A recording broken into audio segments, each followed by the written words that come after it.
Hi guys, just imagine कि आप किसी के साथ बिज़नेस करते हैं और उस इंसान ने आपको आउटस्टैंडिंग पेमेंट के लिए चेक दिया और जब वो चेक आपने अपने बैंक में प्रेजेंट किया तो वो डिसऑनर हो गया।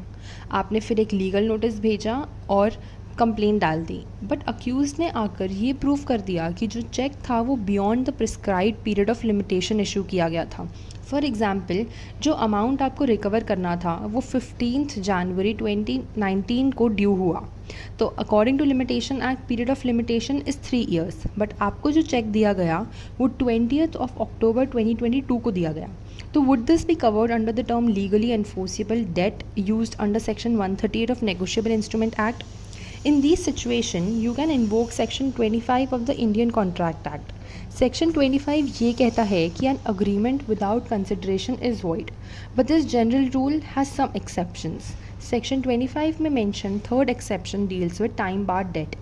According to this exception, if a promise is made in writing and it is signed by the person making it or by his agent regarding whole or part of a debt which could have been enforced but cannot be done so because of law of limitation, then such promise is valid.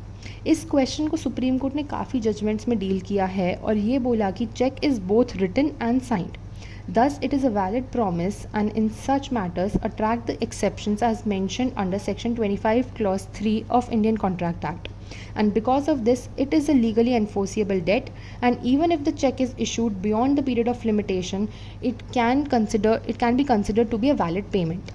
ऐसे important points को short में समझने के लिए do like, share and subscribe to my channel, and if you wish to know exactly the name of the judgment in which this issue was dealt, then kindly mention case in the comments and I'll revert back.